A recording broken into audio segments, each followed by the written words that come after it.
Salut à tous, épisode 11 avec De Koning Quickstep.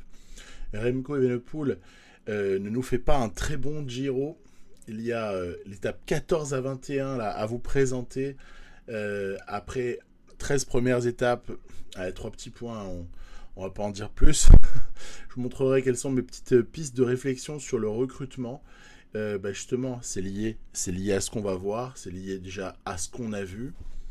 Parce que il faut trouver un moyen pour que la partie soit peut-être un petit peu, on va dire, plus indécise que ce qu'elle ne l'est à ce stade-là, où on a un Jean Almeida qui est en tête avec un petit peu plus de 2 minutes sur Tao Geoghegan-Hart. Sur ce Giro, c'est un variant 2021. J'ai laissé les profils de 2021 en fait sur cette partie au niveau des grands tours. Voilà. On se retrouve donc à devoir affronter le Monte Zoncolan sur cette étape 14. Très belle étape. On a des pics de forme phénoménaux.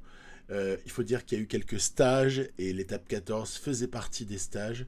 Ça fait qu'en fait, on attend tout le monde entre plus 4 et plus 5 sur cette étape-là. On va avoir des résultats de forme du jour qui sont exceptionnels. Évidemment, l'équipe ici qui est constituée. Alors, moi, quand j'ai fait ce début de partie, en fait, on sortait du Giro. Le jeu venait de sortir. Et le moins qu'on puisse dire, c'est que De Koning Quickstep n'a pas spécialement brillé sur le Giro. Ce qui fait que moi, j'ai juste mis Ballerini, voilà, en fait. Parce que je me suis dit qu'il nous fallait emmener quelqu'un qui était capable de gagner des sprints. Puis sinon, j'ai plus ou moins respecté, on va dire, l'essentiel de l'équipe proposée par Lefebvre et ses assistants, on va dire, sur ce Giro IRL 2021. Et puis, ça a pris une tournure un peu particulière. Très rapidement, Remco Evenepoel s'est retrouvé un petit peu distancé et en incapacité totale de pouvoir lutter, alors que c'était peut-être lui, quand même, mon leader. Il avait fait un très joli Paris-Nice, pendant que Jean Almeida avait fait un relativement joli top 3 en Catalogne. Et puis c'est à peu près tout pour ce début de saison pour les deux hommes. Et puis c'est avéré en fait que Almeida était bien au-dessus. Mais ça c'est aussi beaucoup dû à une progression qu'Almeida a eu. Je sais pas quand c'est ce que c'était. C'était vers la mi-avril ou un truc du style. Où le mec ou début avril, je sais plus. Le mec a quand même pris 80 en montagne. Et là ça a changé complètement la donne. Et de ce fait, Jean Almeida est le meilleur grimpeur sur le papier de ce Giro, que ce soit Caruso à 79, Geoghegan-Hart à 80, Van Hauck est pas mal, Maika fait tout ce qu'il peut également, mais je trouve par exemple que Buchmann est relativement mal géré. Je pense que Emmanuel Buchmann pouvait beaucoup mieux faire que ce qu'il fait là sur ce Giro. Allez, on a ici encore un certain nombre de kilomètres, donc on ne s'affole pas, même si certains ont attaqué, on y va, en effort protégé. Donc vous voyez, ici j'ai pas utilisé le train, j'ai utilisé l'effort protégé. Masnada a terminé sa protection, c'est au tour de James Knox, et puis ensuite, de toute façon on est prêt à sacrifier Remco, parce qu'il a déjà pas mal de retard au général. Et tout ce qui nous importe à ce stade-là, c'est un petit peu l'objectif que certains, pour rigoler, je l'ai bien compris, m'ont fixé dans les commentaires. Mais que, après tout, on peut essayer de s'y tenir pour essayer de jouer correctement cette fin de Giro. Objectif, gagner encore des victoires d'étape. Et après l'hypothétique 21 sur 21, on y pensera quand on sera proche de la fin. Mais en tout cas, pour ce qui est de ce Monte Zoncolan, oui, ce sera bel et bien une victoire pour Jean Almeida. Ici, au sommet, on lève les bras. Remco ne prend pas beaucoup d'écart en fait là-dessus. Pour lui, il y a encore un top, soyons fous, peut-être même un top 5 ou un top 10 qui sont encore jouables pour Evenepoel à ce stade-là, à mon avis. Même James Knox a finalement pas réalisé une si mauvaise attention. On compte les morts derrière. Vous voyez par exemple Vlasov, Buchmann qui prennent très cher, qui arrivent après Knox, même Mas. C'est un peu dommage. C'est un peu dommage. Donc, l'ami Almeida est en balade sur ce Giro. Il va encore conforter son avance ici, puisqu'il reprend pas mal de temps à Georg Gegenhardt. Même si, voilà, Hindley s'est accroché, il a essayé. Caruso aura été le plus méritant. Regardez d'ailleurs, Caruso se retrouve deuxième au général. Tao, presque 4 minutes. Yonis Aguirre, presque 5 minutes. Remco, finalement, 7ème. Ouais, ma foi, c'est peut-être pas terminé pour lui. Allez, après l'exercice de l'arrivée au sommet, on passe au petit exercice du sprint. En tout cas, très très probable sur cette étape qui a beau être catégorisée vallonnée. Honnêtement, tu vois le profil, c'est plus une étape pour emmener confortablement Ballerini qu'une étape pour aller puncher. On notera qu'il y a pas mal de virages sur la fin de cette étape, ce qui veut dire qu'il faut lancer le sprint peut-être d'un petit peu plus loin que ce qu'on l'aurait fait d'habitude. D'habitude, moi, je lance toujours mon antépénultième, donc en fait, celui qui lance le poisson pilote, je le lâche entre 2,5 et 2,7 km de la ligne. Puisqu'on est sur des distances PCM, hein, on n'est pas dans la réalité, bien évidemment. Le sprint, il faut bien qu'il soit modélisé d'une manière ou d'une autre. Hein. Et donc, ici, par exemple, c'est ce sprint intermédiaire, on va dire très très proche de l'arrivée, ça n'est pas la meilleure affaire du monde pour les autres sprinters qui ont consommé forcément de la barre. Moi, j'ai absolument pas disputé ce sprint-là avec Ballerini. Le seul qui nous intéresse, c'est celui d'après. Et Knox va ici lancer d'un petit peu loin pour Série. De toute façon, on est très très bien placé. À partir du moment où il y a le placement qui est au rendez-vous, Ballerini est bien mis sur orbite par Série. Attention quand même, Alexander Christophe. On avait pas mal durci la course sur cette toute. On aurait pu la laisser à Série, hein, mais bon. Je pars du principe que Ballerini, c'est le sprinter. Il doit ramasser ces étapes-là. Surtout qu'il y a quand même le cyclamen en jeu. Mine de rien, au cyclamen, il y a quelques coureurs encore dangereux qui sont on pense par exemple à Viviani ou à Nizzolo qui sont très très ils peuvent encore largement prendre le cyclamen si on s'effondre avec Ballerini. Donc attention, peut-être que le concurrent principal de Ballerini à ce stade-là pour le maillot cyclamen, c'est peut-être Jean Almeida en fait. À force de gagner au sommet ou sur les étapes de montagne, Almeida pourrait peut-être jouer une mauvaise blague à son camarade de Ballerini. Voilà. Étape 16, de nouveau une lutte annoncée entre grimpeurs. Vous voyez, au fur et à mesure, la forme, elle baisse. Hein. C'est parce que la fatigue augmente, en fait. Et ceux à qui j'avais fait faire une coupure à un moment donné, ils sont nettement encore en meilleure forme, ce qui veut dire qu'ils ont nettement moins de fatigue. Ça fonctionne, hein. Vous savez, la petite coupure, la non-surcharge de jours de course avant le Giro. C'est pour ça que j'avais notamment, je vous avais montré dans un épisode précédent, j'avais renoncé au Tour de Romandie avec la plupart de ces coureurs-là qui participent au Giro. Allez, Masnada est peut-être... Aujourd'hui, c'est peut-être ton jour, mon grand. On va voir en tout cas. Oui, j'avais renoncé au Tour de Romandie parce qu'en fait, ça faisait trop de jours de course qui généraient une fatigue trop importante et qui a mené mes coureurs pour le Giro, et ça les a menés vraiment trop fatigués au début du Giro. Donc, j'avais plutôt privilégié course un petit peu moins huppée qui faisait que 3 jours. C'était pas le Tour des Asturies ou un truc du style. Et aussi une semaine de coupure après le Tour des Alpes. Voilà. Donc ça c'était. Et puis auparavant, ils avaient eu leur stage et tout ça. Enfin bon, bref. On est avec une équipe riche qui a les moyens de payer des stages. Chose que par exemple, je n'ai pas toujours les moyens de faire, même si je l'ai un petit peu fait avec Gazprom. Mais mes coureurs Gazprom sur le Tour de France avaient reçu un stage important sur les étapes, je crois 14, 16, 17, 18 ou un truc du style. Un stage montagnard capital. Et ici, par contre, j'ai pu donner plus de stages en fait à mes coureurs. L'équipe est beaucoup plus riche. Ce qui aussi participe aux bonnes formes du jour. Hein. C'est un paramètre qui est quand même vachement important. Masnada, ici, semble se détacher. Enfin, nous sommes quand même très très très loin de l'arrivée. Hein. Et on peut pas dire que l'avance soit très très forte pour Masnada. C'est un petit peu dommage.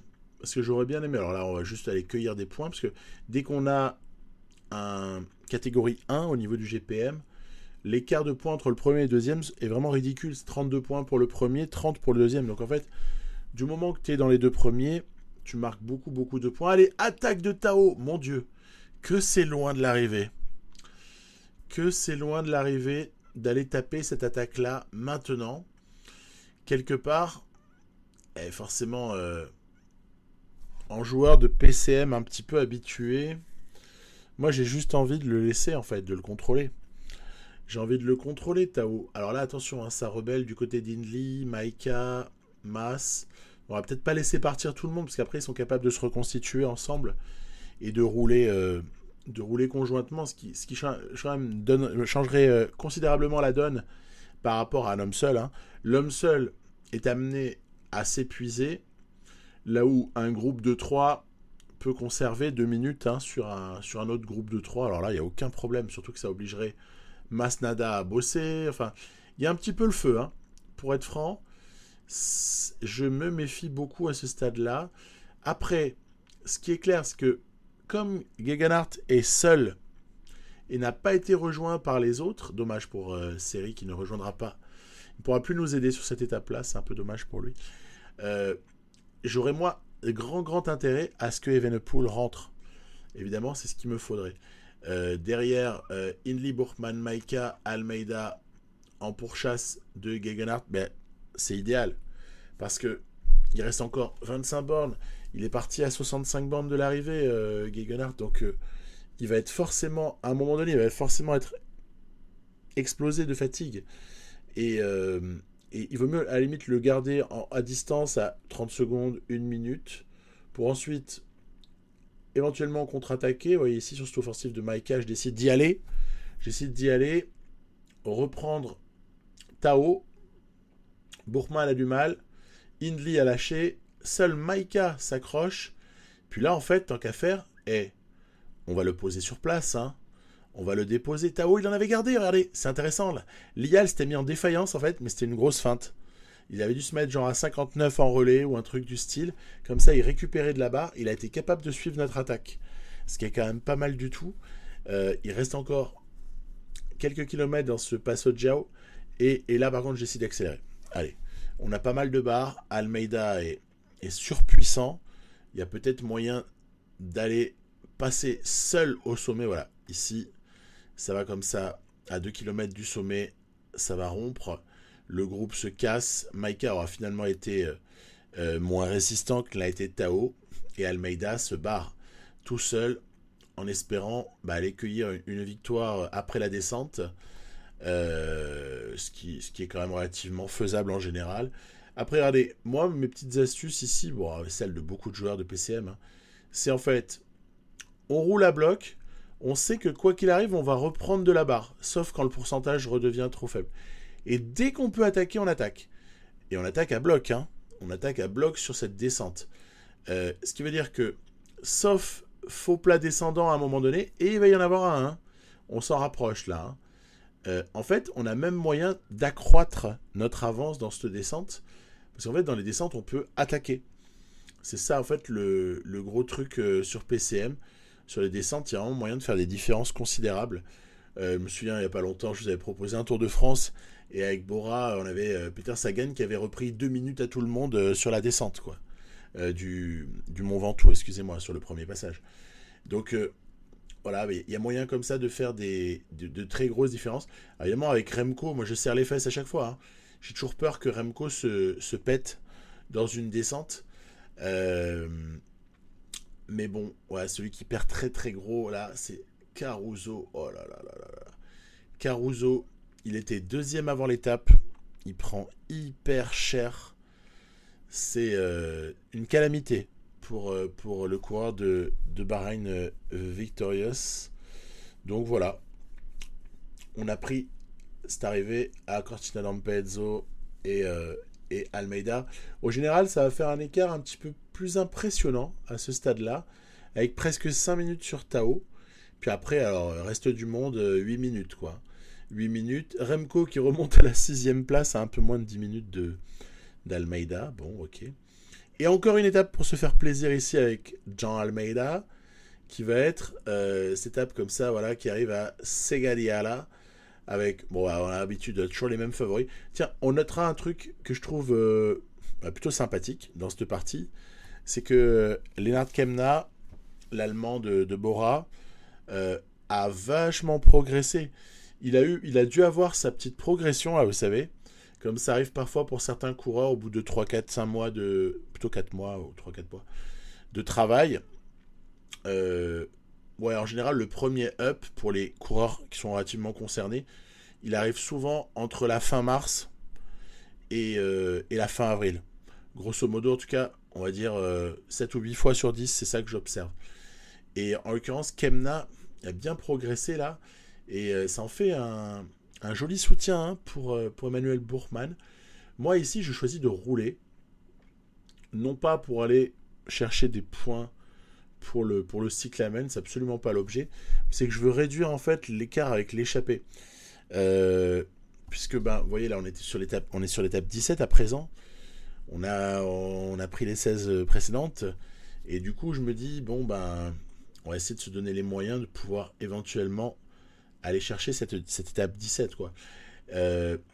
Ineos Grenadier fait plaisir. Ineos a envie de sauver cette partie, en fait. Ils s'opposent, ils mènent, ils éliminent pas mal de monde. Il faut dire, l'équipe est très bonne hein, autour de Tao. Elle est assez jolie. Hein. Et donc, on a du Ineos qui roule comme ça, là, qui nous met un petit peu en difficulté. Hein. On élimine pas mal de mecs. Hein. Seri a dû lâcher, Nox n'est pas bien loin de lâcher. Et en général, ils font toujours ça. C'est-à-dire que dès qu'il n'y a plus personne pour mener et pour faire mal à tout le monde, Tao, il y va. Alors, c'est vrai que c'est une attitude qui est hyper offensive de la part de Tao. Elle est discutable parce qu'en attaquant de si loin, tu te doutes bien que tu vas être tout seul, si t'as pas d'allié en tout cas, un petit peu certain en fait de se faire embêter ensuite et d'avoir consommé de l'énergie pour finalement se retrouver le bec dans l'eau quoi. Là il va être repris, en fait il est repris sur la toute fin de ce passage au sommet qu'on a aperçu ici. Moi j'essaie de faire rentrer des mecs en fait, il me faut Nox et Masnada qui rentrent hein, parce que ça peut nous donner encore beaucoup plus de chances de bien réussir. Il y a des mecs qui font la descente, on a aperçu Jay Hindley, bon pas le meilleur descendeur du groupe, mais bon tout va bien. Et ici par contre ce qui va me choquer un peu, c'est qu'il y a Yonis Akire, vous voyez, qui est avec Tao, mais le problème c'est que au lieu de collaborer avec lui, Tao va le distancer, vous voyez. C'est dommage. Serre-toi d'Issaguirre le plus longtemps possible, au lieu de te retrouver en quasi-défaillance dès le pied de l'ascension finale. Ce qui paraît être un délire total. Nous, évidemment, on y va progressif. On a récupéré Nox. J'ai un peu attendu, je vous avoue, mais voilà. Je préférais récupérer des équipiers, en fait. C'était beaucoup plus marrant. Regardez, Gegenhardt, c'est notre cible. On l'a en point de mire. Et puis, même Masnada, voilà, va faire le boulot. Et pour Remco, ensuite, il va y avoir plus qu'à enfoncer le clou avant de libérer la bête, avant de libérer Masnada. Donc, je trouve ça dommage, en fait, la manière dont Gegenhardt a peut-être attaqué de trop loin. Après, on peut dire, voilà, c'est du panache. En tout cas, on peut l'interpréter comme tel, et on aime le panache, hein, évidemment, à vélo. Moi, je suis pragmatique, hein, je cherche à gagner.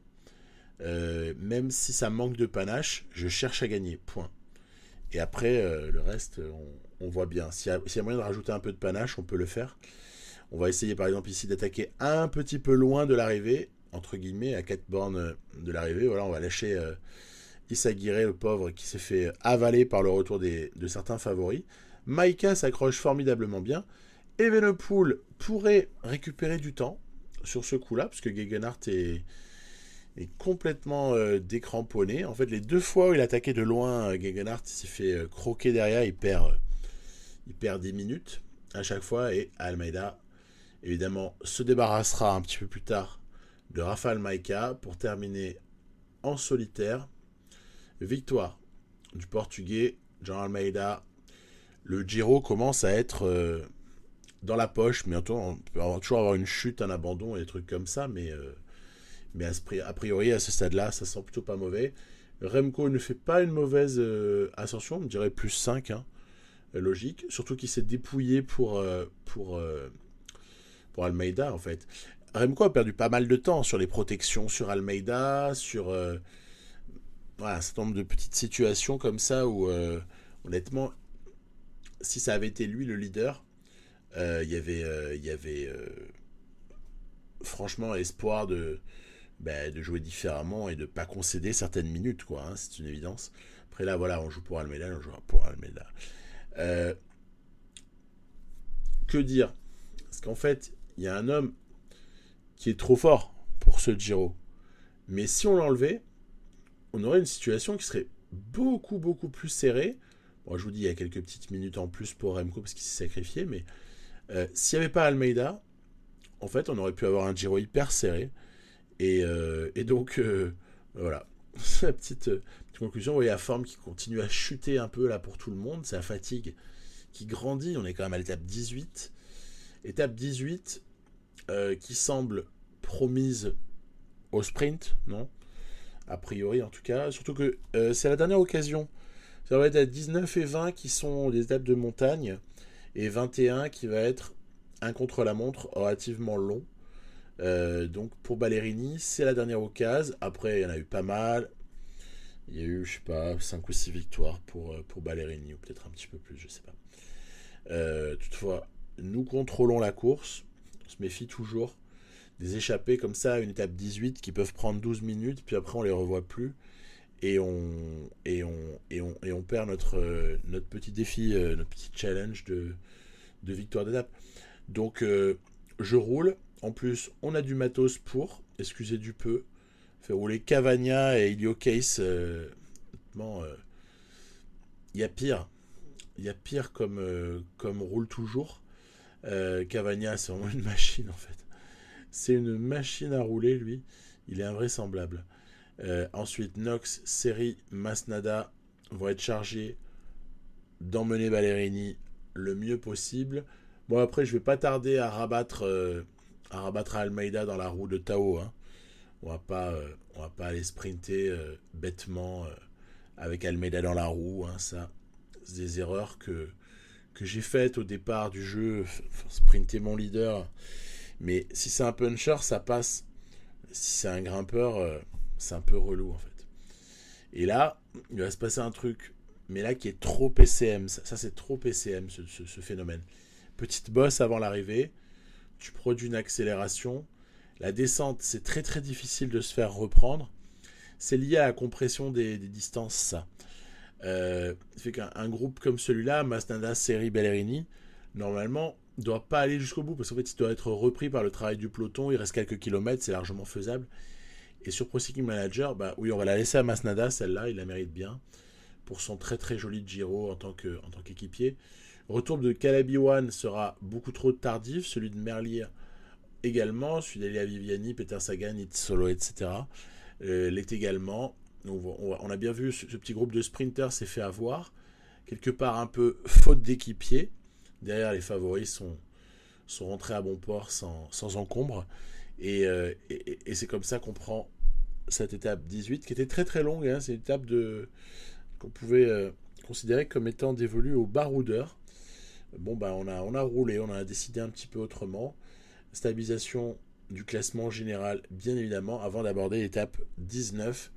Alors 19, encore une fois, une arrivée au sommet, Alpe d'Imera, avec de forts pourcentages dans l'ascension finale.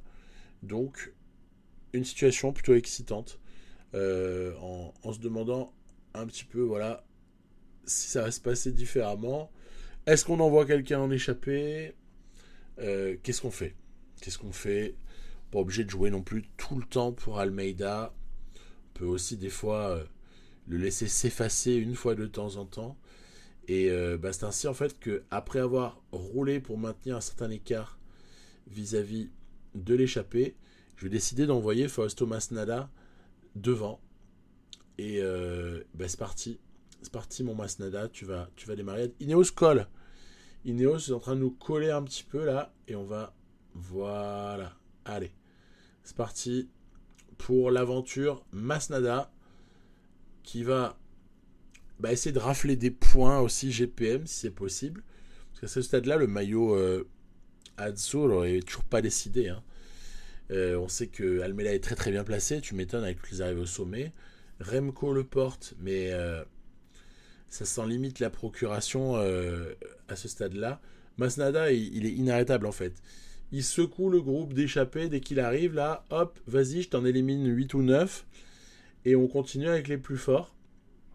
Michael Cherel en fait partie. Giulio Ciccone, Kruijswijk. Ah oui, Hausen a fait un très bon Giro. Damian Hausen, honnêtement, pas mal du tout. Il a été présent dans les échappées. Il a lutté pour les GPM. Derrière, regardez, ça laisse complètement filer. Ineos, ils s'en foutent. Il laisse 9 minutes. Ineos vise peut-être encore une victoire d'étape, non, quelque chose comme ça, quoi. Le coup dur pour Rafał Majka, mais il rentrera un peu après. Sur un bon travail du AE. Et ouais, moi je me dis, dans ce groupe-là, il n'y a personne qui fait peur à Masnada. Surtout du très grand Masnada, comme c'est le cas ici. Du coup, derrière, on la joue un peu défensif. On va juste blinder les protections sur Almeida. De toute façon, la simple présence encore de Case dans et même 1 degré moins de Ballerini et encore 1 degré moins de Rémi Cavagna prouve bien que Ineos ne sont pas mis en route. Et ils ont fait une croix en fait sur cette échappée, sur cette étape 19. Hein, on les regardera à l'étape 20. Peut-être qu'ils ont une idée à la tête pour nous gâcher la fête. On verra bien. En tout cas, voilà, devant, ça attaque. Ça cherche à piéger Masnada. Et regardez, en fait, il va m'arriver un truc un peu relou et qui va mettre un certain nombre d'espoirs, faire tout tomber à l'eau, en fait. C'est Masnada qui est lâché par le groupe Ciccone, Kruijswijk, Cherel, avant quand même de recoller, mais en ayant consommé au passage énormément de barres, avant même l'ascension vers Alpe d'Imera. Donc elle n'est pas super longue, elle fait moins de 10 bornes. En revanche, on a failli se faire piéger en bas et ça a failli partir sans nous. Et après, à 3 contre 1, c'est quand même pas évident de rentrer, même si, encore une fois, Almeida est dans un très très bon jour. On va un peu faire l'état des lieux. Est-ce qu'il y a ici des coureurs qui semblent fatigués ? Il semblerait que ce soit le moment de le voir. Allez, Kruijswijk craque, Cherel craque, accélération de Masnada qui laisse Ciccone sur place, et après on gère le reste de barre. Sachant que derrière, ça va, et ça s'attaque pas trop, pas besoin d'y aller tout le temps, il y a juste Gegenhardt qui va à quelques kilomètres du sommet placer une accélération, il va nous suffire d'y répondre par l'effort curseur, comme ceci, et Masnada ainsi s'impose. Deuxième victoire en 2 jours pour Masnada. Donne des regrets pour Seri, le pauvre. J'aurais quand même pu lui en laisser une, mais bon. Il est tellement valeureux sur ce Giro. Ça va sprinter. Tao va venir comme ça prendre une place. Masse intercalée. Almeida derrière. Il y a peut-être quelques secondes de perdu ici pour Almeida au général, mais on disposait d'une telle avance que c'était pas bien grave, quoi. De perdre quelques secondes. On est déjà un peu dans la gestion pour le classement général. On sait bien que, sauf cataclysme, ce sera pour Almeida. Evenepoel a apporté beaucoup de soutien sur cette étape-là. Il était en position de sacrifier, ce qui va peut-être lui faire perdre un peu de temps sur ce coup-là. Vous voyez, il n'est pas dans les 16 premiers. de l'étape Remco. Par contre, bonne nouvelle, pour pas grand chose, mais il conserve une place top 4. En plus, il est très très proche de Rafał Majka. Limite, le podium serait envisageable pour Remco au moment où les formes ont encore baissé, l'effet fatigue se fait ressentir et on attaque la dernière étape de montagne de ce Tour d'Italie. C'est parti, toujours on contrôle avec Keisse, on contrôle après avec Ballerini si on a besoin, on contrôle avec Rémi Cavagna. Puis ensuite, on voit un petit peu de quelle manière les choses se passent.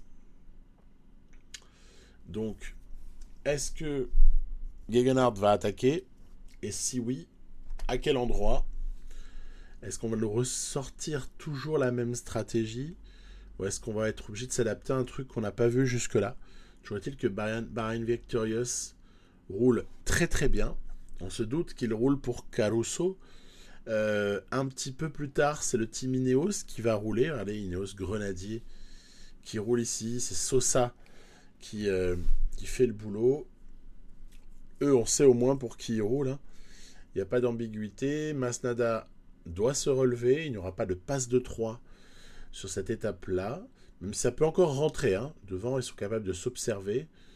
Groupe de 20 avec le leader. On a déjà vu plein de fois ce groupe dans certaines parties, dans certaines situations que j'ai eu l'occasion de vous présenter on va dire au cours des dernières semaines, des derniers mois. On a vu plein de situations où le groupe à l'avant ne roule plus, et où finalement il y a des mecs de l'arrière qui peuvent rentrer, et pour nous ça peut être pas mal de faire rentrer des équipiers. On est en train de perdre Knox, on perd Masnada, on a déjà perdu Peter Seri. Bon, les 3 rouleurs, entre guillemets, c'est logique de les perdre avant cela. Au moment de passer au sommet, Evenepoel est le seul soutien de Jean Almeida. Allez, c'est parti. Il y a une ascension relativement courte, 7 km d'ascension, avec Ineos qui muscle pas mal la course. J'ai trouvé en fait que Tao, il allait crescendo au fil de ce Giro. Il allait crescendo. Si ça avait duré une semaine de plus, je suis certain qu'il aurait éclaté Almeida. Il commence lui par contre à un peu accuser le coup, alors que Tao est dans une forme étincelante. Et on va évidemment choisir cette roue-là. Là, on est obligé. Almeida, roue de Tao. Alors, est-ce qu'on la lui laisse par sens de la noblesse, ou est-ce qu'on va lui faire le sprint pour aller en chercher une autre? Mais écoutez, j'ai estimé que c'était peut-être pas mal d'aller la prendre. On a quand même tout fait pour. On a 20 sur 20. Mais s'il n'y avait pas eu ce délire d'aller prendre 21 étapes, je me serais relevé, je les aurais laissé en fait. Je trouve que ça aurait été beaucoup plus fair play de lui laisser cette étape-là, parce que tout simplement, vu sa forme, vu tout ce qu'il a fait, il mériterait d'en avoir une, Tao. Bon, on se doute bien que c'est fini là, à ce stade-là. Parce que c'est pas sur le contre-la-montre qu'on va avoir Gegenhardt qui prend la victoire. Voilà, donc Jean Almeida termine. En revanche, Almeida, lui, il peut le faire.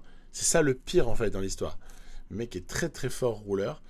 Regardez, Remco, il a près de 2 minutes, non, il a 1:30, faut être franc, de retard sur Emmanuel Buchmann. Il a 1 minute presque, 50 secondes sur Majka. Et donc, maintenant, le suspense réside davantage dans la composition, on va dire, de 3, 4, 5, fin de podium et pied du podium, que pour la victoire finale où les choses sont actées, et même pour la deuxième place où Tao a une avance considérable. Il y a quand même près de 30 km à disputer sur ce contre-la-montre qui arrive à Milan. On est pas mal servi, j'ai envie de dire. On a les 3 favoris de l'étape, quoi. C'est monstrueux. Cette équipe est monstrueuse. Après avoir fait nos petits tests avec Case, je m'aperçois que 85, c'est n'importe quoi. Il faut être moins ambitieux. Et même en testant un peu avec Ballerini, je m'aperçois que 80, ça doit être réservé à une élite. C'est-à-dire les très très bons rouleurs. Donc, par exemple, Cavagna en fait partie. À 80, il va avoir sa barre blanche et noire, à damier, là, qui va grosso modo coller à la disparition de barre jaune. Vous voyez, ça se correspond relativement bien. Donc ce contre-la-montre, il faut le jouer avec un spécialiste. On va le jouer aux alentours de 80, en n'hésitant pas, je pense, à accélérer sur la fin pour essayer de consommer l'intégralité de la barre rouge. Barre rouge qui n'a plus le même statut. On sait que les CLM ont été remodelés sur PCM 2021. Cavagna a le meilleur temps provisoire de ce contre-la-montre. Et un petit peu plus tard, et quelques tests plus tard, c'est Remco qui s'élance. Remco qui a envie de taper du poing sur la table. Il y a déjà une victoire d'étape, le garçon, sur ce Giro. Almeida part peu de temps plus tard. Et donc, il va y avoir une bagarre à distance. Remco va-t-il prendre le pas sur Cavagna? Almeida peut-il encore aller en chercher une de plus? Toute la question. Et sera-t-on surpris par un spécialiste? J'ai presque envie de dire que certains spécialistes, là, genre Affini, je sais pas, Bodnar, peut être cité. Bevin a fait un bon CLM, Kwiatkowski en a fait un très bon. Toutefois, Remco semble en train de nous faire un numéro. Regardez les notes de Remco Evenepoel. On est sur ici un spécialiste du contre-la-montre, en fait. Il est devenu ça dans cette carrière.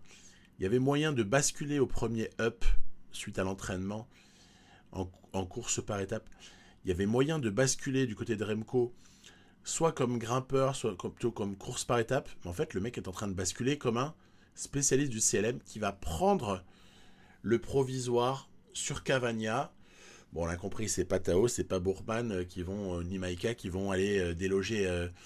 Donc, Deceuninck Quick-Step, très très présent encore sur étape 21, qui paraît devoir nous revenir. Almeida va-t-il rattraper son petit retard aux intermédiaires 1 et 2 par un gros final, ou est-ce que Remco va garder la première place de cette étape 21? Allez, Almeida fait à fond. Ouais, on aurait pu avoir un peu plus de barres, mais allez, ça va faire 4e à 26 secondes. Remco emporte donc cette étape-là et va réaliser une belle opération au général, en fait. Evenepoel va accrocher podium sur ce coup-là pour quelques secondes sur Emmanuel Buchmann. Maïka, le pauvre, a été aussi décramponné. Calosso 6, Hindley 7, Isagire, Mas, Kemna. C'est bien, Kemna a fait 10e tout de même. Il aura été bien présent sur la deuxième partie de ce Giro. Au fur et à mesure, en tout cas, Kemna était de plus en plus intéressant. Voilà. Le classement par points, vous voyez, pour 1 point, Ballerini garde son cyclamen, ce qui prive Almeida d'une suprématie, mais je suis assez content que Ballerini le conserve. Et par équipe, le jeune n'a aucun intérêt particulier. Par équipe, n'en a pas beaucoup non plus, si ce n'est par rapport à l'argent qui peut être ramassé. Bref, on tourne la page et on passe au dossier. Alors je pense qu'en fait, il faut affaiblir cette équipe. Pour affaiblir cette équipe, il va falloir faire des choix. Et il y a un certain nombre de coureurs qui sont sous contrat là en 2021 qu'il ne faudra pas renouveler. Il va falloir faire un choix pour renouveler quelques-uns, genre Declercq, je renouvelle, clairement. Et ne pas en renouveler tout un tas. Et peut-être aller se permettre une petite excentricité d'aller chercher un mec ou un autre à droite à gauche. Mais il ne faut pas que ce soit trop fort. On va essayer de s'affaiblir. Quelqu'un qui m'intéresse beaucoup, c'est Matteo Sobrero. Je l'aime bien. Je l'aime bien, ce coureur. Je le trouve intéressant, même dans la réalité. On a envie de le suivre. Chez Astana, hein, encore une fois, un coureur intéressant chez Astana, un Italien.